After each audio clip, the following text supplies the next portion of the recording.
All right, everybody. Happy Friday, wherever you are, whatever time, whatever time zone you are in. God bless you. Whether you're here in the Pacific in early morning, 9 a.m., or you are on in the European in the afternoon, or even Hawaii, or even earlier. So that's 6 a.m. there. So God bless you. This is Friday. I wanted to talk a little bit about the difference between marketing and prospecting, because there are a lot of people out there that don't know the difference. They want to understand, how am I building my business and what I should go about doing, what's the process and all these other things. So before you can do any of that, you need to understand what the difference is. Okay, and here's the simple part of it: one's passive and one's active, right? One is a passive strategy to bring people to you. Hey, to bring people to you, right? That are targeted to be interested in what you may have to offer, whether it's health and wellness or makeup or travel or digital currency, whatever it might be, right? Um, and again, my position on digital currency is I don't really consider that, a business. I consider that an investment. So, we always be very careful with investments. Happy Friday to you. But that's marketing. Marketing is passive. You throw value out into the marketplace with the hopes and eventuality of people saying, "Hey, I know, like, and trust this person, so I'm going to look at what they have." Okay. Ron Morales. Hey, Liz. Good morning, Jane. Good to see you. All right, Darla. Good to see you. So the active side of building our business is what's called prospecting, right? Where we actively go out, make connections, and build our business by seeing who's opening, really, basically going through a sorting process. So here's what happens with most people. What most people, good morning, Sherry. What most people do is they will start with marketing because they feel like that's easier. I'm going to go out and I'm going to make posts on Facebook. I'm going to start trying to do lives. I'm going to, do paid marketing. I'm going to do all of these things. I'm going to do marketing, that passive thing, and I'm going to sit back and wait. And hopefully somebody will join my business or become a customer or reach out to me or something. Something will happen, right? That's how most people start. Because, most people just don't like to prospect. There are some people out there that love prospecting. And when I say love prospecting, it depends on how you're doing it, right? Whether or not you love it. If you're my mentor, Robert Hollis, he loves prospecting because he really calls it connecting. And he loves connecting with new people. Good morning, Donna Ray. So if you love connecting with people, if you love working with people, if you love changing and impacting people's lives and everything, and then going out there and prospecting and making new connections that that you can eventually impact and affect and help and everything else can be very, very exciting, right? Obviously, it comes with a lot of no's, and people, as you get better and better and gooder at what you're doing, um, you'll get less and less of those, and you'll have more of an influence. Yeah. See, Aaron's another one. He loves prospecting. That's why he's doing so well in our business. But doesn't mean you can't do both. Here's what I would tell you: is you have to, if you're new into the business, you're just getting started, you have to start. You have to start. You have to begin with prospecting. I remember many, many years ago when I first got connected up with Ray Higdon. I was in a business with him. He was my sponsor, and I remembered him saying that, he talked about creating a blog and branding and excuse me, branding and doing all of that stuff in the marketing sense. But he said, you know what, I would have never had success if I wasn't prospecting before the marketing took effect, because marketing is long term. You got to develop that presence. You got to develop that brand. You've got to develop who you are. You got to develop that know, like, and trust. Now, once you do that, it becomes easier and easier. People do start reaching out to you. I talk to some of the big leaders out there. Aaron obviously is one of them, and Robert Hollis and Jenna Zweigel, and that they don't have to do as much one-on-one reaching out as they used to, because now people are reaching out to them because they have got the presence, they've got the brand, they've been out there giving value out and reaching out to people. But that doesn't happen overnight. In 2017, I had the number 17 network marketing blog in the world, right? I was getting thousands of people a day coming to my blog and reaching out and everything else. The problem was it wasn't duplicatable. People would join my company at the time, but it wasn't duplicatable for the people that came on board. They didn't want to blog. They didn't want to go through it. They didn't want to wait, 5 years of blogging and doing all that, writing articles and videos and all that stuff to get started. They wanted something to get going right away. Okay. And that's what's called prospecting, right? That's what's called going out there. If you're a person that is getting ready to start a mom and pop business, you're going to open up your own little small business. The first thing you've got to do is you'll see people that are opening their business with a grand opening standing on the street in front of their business, handing out flyers. We're having a grand opening. Hey, Laura, we're having a grand opening. Come on in and join us, handing out flyers all over the day, actively pursuing and prospecting and getting people involved. Eventually, then they might start taking ads out, I shouldn't say eventually. They're probably doing that also, putting ads in the paper, putting ads online on Facebook and Yelp and all these other things and that. But they know that initially they've got to get the audience in front of what's going on. They've got to start building that momentum. So they do that by prospecting, by physically getting flyers and brochures into people's hands, putting them on a car. They go out there and talk to the masses as much as they can until the passive marketing takes into effect. Now, good network marketers never stop bringing people in and never stop going out and prospecting and so forth. It just changes. It changes the look of what it is. It may not be as much active and a lot more passive. They may end up going into Facebook ads and things like that. But again, people do business with those they know, like, and trust. You've got to develop that first. You've got to get in front of people and make the connections. Now, if you hate making connections with people and you want, a get-rich-quick scheme, there's a lot of them out there. There's a lot of get-rich-quick, and unfortunately, most of them are in cryptocurrency, but, right now. But there's a lot of them out there. They'll tell you, you get rich quick and people will make a bunch of money and everything else, and then it all goes away. But if you want to build a legacy, you want to build something that you can hand down to your family, you want to really impact lives, you want to do something, and I'm not saying that any of these other things are bad, they're just not good. Okay, you take it however you want it. But what I'm going to tell you is that if you want to build a legacy, you want to build something that's long-term, like a Walmart or an Amway or a Herbalife or Amazon and everything else, then do it right. Do it right. Build something that you can be proud of. Build something that you can hand down to your family, that you can impact a lot of, that you can build a community, that you can build a culture and do all those things. And how do you do that? You find the right company, you do the right thing, and you start prospecting until you're marketing. Now, yeah, there are. And I'm not saying there's not any good ones out there, Aaron, because I'm sure there are and everything else. And cryptocurrency is not necessarily in itself a bad thing. It's like it's an investment.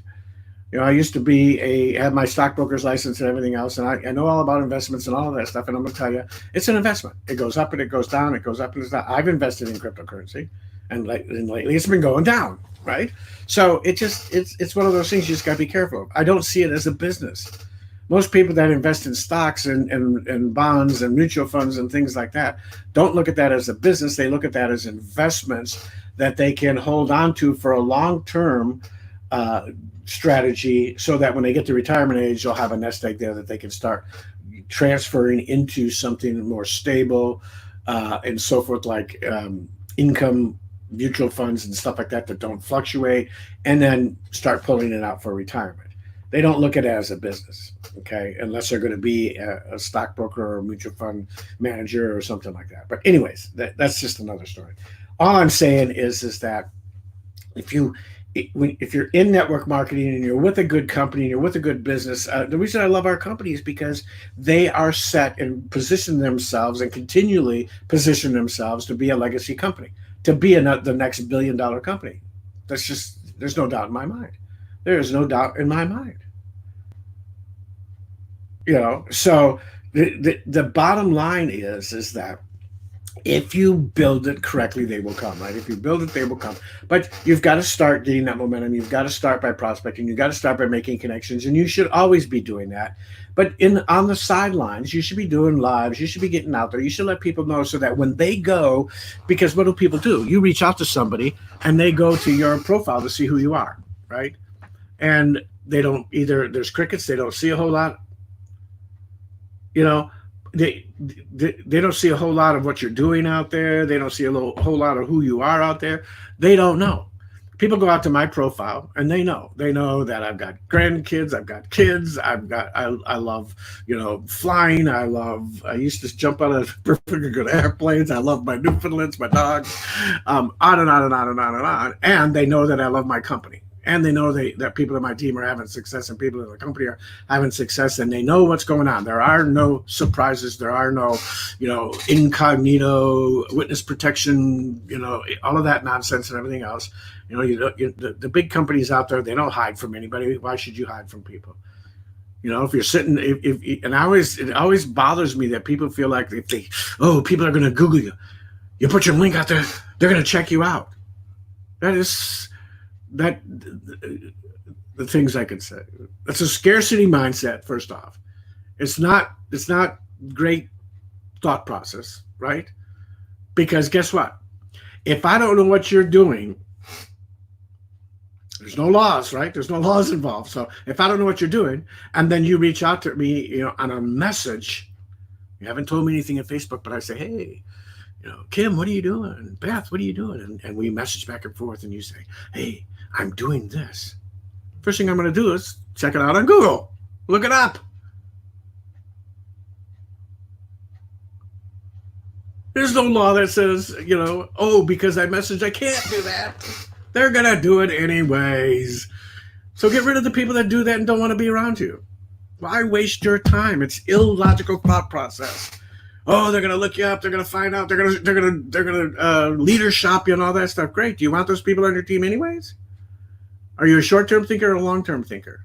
If you are so afraid of telling people what you're doing because you think they're gonna find something bad on the internet, or they're gonna leadership shop you and find another leader and everything else, then you're not doing your job, and someone is teaching you incorrectly.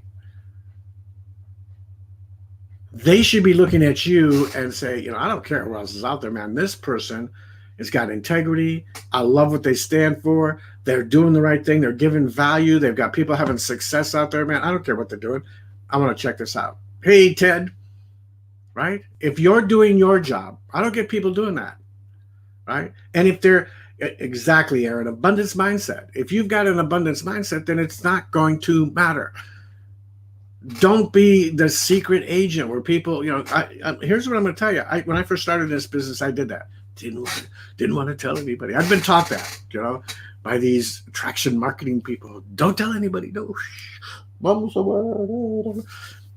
I lost 3 good people because they wanted to be a part of the company I was a part of, but didn't see that I was a part of it. So they found someone that was on their profile. They saw someone that was having success, and they went with them instead of me, even though we've been friends for a long time. And when I reached out and asked them, they said, I just didn't know you were doing it. And we wanted to find someone who's doing it. We didn't want to have to ask everybody, okay, are you doing this? Are you doing this? Are you doing this? We just went to somebody that on their profile was showing that they were doing it and they were having success. Crap. You listen to Robert Hollis's story. When he went out and started looking to find a company that his wife could build and he could help his wife build, he went out to people's profile. He went out to Jenna Zweig's profile and saw what she was doing and saw the success she was sharing and saw what was going on with her team and everything else, and reached out to her. He didn't go out to somebody incognito. He went out to somebody that was proud of the company, was proud of what they're doing, and was sharing it with everybody.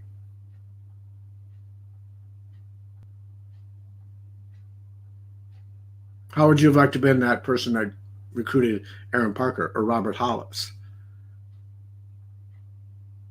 or Tina Joy Carroll or Jerry West or Sonia Line or the Butlers? Because they went out and they saw that you were having success. Didn't matter that you were, a small fish in a big pond, or a big fish in a small pond, or not even a fish, right? It didn't matter. They just saw what you were doing. They saw what was going on. So don't be sucked in with this belief that people are going to shop you and they're going to check it out on Google. And if you don't tell them, when you finally do tell them, because you got to tell them at some point, right? They won't do it then. As soon as you give them the link and say, yeah, take the free tour. If you don't think they're going to check it out then, unless you've done your job, right? If you've done your job right and they reach out and say, hey, I don't care who's doing it, give me your free tour, right? I want to check this out. I see what you're doing. I see the success you're doing. Yeah, let me check this out. But if you think that because you haven't told anybody, when you do, they're not going to do the same thing you're afraid of them doing when you tell them up front, I'm just telling you that makes no logical sense. I can't help myself. I think logically. So when people say those things, and I look at them and go, what? So is there some law that says they can't or something? Or if I've already shared the link, then all the bad stuff goes away and all the leaders go away and they can't see them or something? What's your thinking thought process behind this? Do you think they're still not going to do the same thing? They're just waiting to find out. If they've got to ask you a message, they'll find out. Or if they can find it on your page. Why not eliminate them right off the bat? Get them out of the picture right now. Because you're going to sit back and you're going to go, if you're that kind of person, oh man, if I hadn't posted it, man, they probably would have gone with me. Yeah, not. They were going to go with you. They would go with you if you've set up your profile right, if you're prospecting right, if you're connecting right, if you're doing the right things. People are going to reach out to you. People are going to look at your profile. And that's the thing you need to do. You need to make sure that when they look at your profile, there's no question about it. I don't think anybody will go to my profile and not know that I'm a believer in Christ and that I'm a Christian, right? They may even figure out what my political views are or whatever. They may, whatever it might be. But they're not going to go out there and go, I wonder who this person is. I don't know what's going on there. So you want them to know who you are. Then you're going to attract the people that are like you, which are really fun to work with. And you're attracting people when you end up, prospecting and connecting with people that think like you and want to do, want to be entrepreneurs and want to have success and want to give other people a chance to have success. All these other things, right? But if you're incognito and they don't know, and I'll tell you, I had this happen to me the other day. Someone started a new business, and his name will remain anonymous. But reached out, and I saw the post he was making and so forth, and I said, "Oh yeah, okay. What are you doing?" And they messaged me and sent it to me. Well, guess what I did? I clicked on the link. And I said, "Oh, I wonder what this company's all about." So I went and checked it all out. Checked out the comp plan. Checked out what they were doing, products, and all this other stuff. Said, "Oh, okay, yeah, it's not for me." I didn't go any further, right? Now, they didn't put it in. You can't find it on their profile. You can't find it anywhere else. You have to message them. Didn't keep me from doing anything, doing my research and my due diligence, right? It doesn't matter. If they'd have put it there first, I would have looked at it and I would have foregone asking them and them thinking, oh, Ron messaged, maybe he's, because now they're sending things to me. Now I got to say, hey, I understand, looked at it. It's not for me, right? Or whatever. Because I'm not looking. But I was trying to prove my point that people look whenever they find out, whether they find out because it's in your post or they find out because it's in you message them later. Just because you message them later and they didn't find it in your post doesn't mean they don't check it out. They do. And if someone's telling you that not to do it because they do that, that's ridiculous. I see some of the 8-figure earners out there, the multimillionaires, doing it all the time.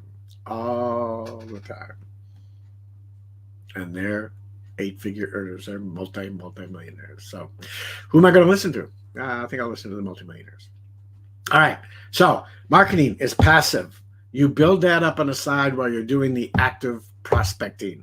Get out there, make connections, but still make sure you're putting good value out there. Make sure your profiles are set up properly. All of that stuff. All of that stuff moves together. All of that stuff works hand in hand. All of that stuff is what's called the total package, right?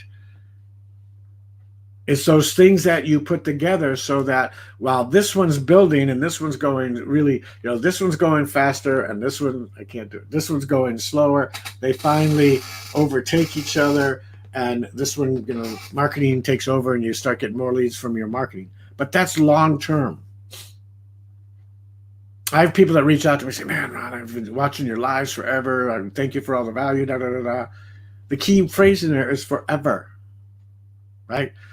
Ray Higgins is about ready to start a 14-day challenge on the 23rd. And, I encourage people to go out there. It's just 14daychallenge.com and get involved. Because what does it do? It's going to create a sense of consistency and commitment in you, even for 14 days. Now, if you continue on for another 14 days and do it for 30 days, then it can become a habit. And once it becomes a habit, it's something you do all the time. I get up in the morning. I've been feeling kind of out of sorts for the last week. I don't know if you've ever pulled a muscle in your lower back, but it is not fun. And I did that the other day, slept wrong or something, woke up and my lower back has just been killing me. So I haven't done a live every single day. I've done very few lives, but I've been doing them for so long. I'm sure I've done 800 or 900 lives out there, maybe even more. I don't know, maybe 1,000 lives. I don't know, but I've done a lot since 2009, and since we could do lives. Started off on Periscope, I think was where I first started, and then went to Facebook as soon as they came out. Did some on YouTube, and now I do them through StreamYard. So I'm on 5 different platforms at the same time. So you need to do that all the time. You need to be, but while you're doing that, you need to start building the connections. You need to start prospecting. You need to start building that momentum. That's how we've had all the success that we've had. And we're not even successful in my mind yet. We're in the top 1% of our company for sure, but we've just begun. We're going to hit the top ranks of the company. Because this is what I do now. This is what the Lord has put in my hand. This is the business I have. This is what's going to be my legacy to my family, because I know this company is going to be here for the long term. We are having a roadshow, virtual roadshow. It was supposed to be in Nashville. In fact, I was slotted I was going to be flying to Nashville this weekend. I probably would be on a plane right now, getting there to meet with everybody and do a roadshow this weekend. But because of the virus and all that stuff going on, we've changed them all into virtual roadshows. So if you go to my profile, you will see a graphic there with a place where you can register. Now, again, I'm not going to know who registered and who didn't register. I trust that if you registered and you go to the free virtual roadshow and you hear the presentation from Josh and Jenna and you see what we're doing and everything, you decide to join, that you'll reach back to me or whoever you shared with you the link. And you'll reach out to them and take a free tour and get involved with them. But if not, that's okay too. Okay? But the bottom line is that you need to find something that you're passionate about, get involved, and be committed, be consistent. People will tell you that the experts in the world, they will tell you that great, successful leaders, successful entrepreneurs make decisions fast and change from those decisions very slowly. So make a decision, go all in, put 100% there. It is, Aaron. It's going to be epic. I was really looking forward to the Nashville. I was in Nashville last year for the Nashville Roadshow and was able to be on the leadership panel there and had an amazing time. Aaron was one of the speakers there, did an incredible job. But this year, that's okay. Our convention is going to be virtual this year. It's going to be awesome. Exactly, Beth. If you wanna build your business, you need to show up. And yes, it's going to be I forget I have this capability where I can show people's comments and do all that with this. It is very, very cool. So God bless you all. Remember, marketing is passive, prospecting is active. Start with the active while you do the passive in the background, and hopefully those things will come together equally and you'll build a long-term, successful, solid business. So God bless you all. Have an amazing, amazing Friday, and I hope to see you tomorrow morning. It's 10 o'clock a.m. Pacific time, okay? 1 o'clock Eastern time. It's good. It'll probably be a couple of hours. They'll do a presentation with some testimonies, and then they'll move to some possibly training and new announcements and things like that for people that are in the company, so you can get to see what new things are coming out, new things tomorrow. So God bless you all. I hope to see you tomorrow.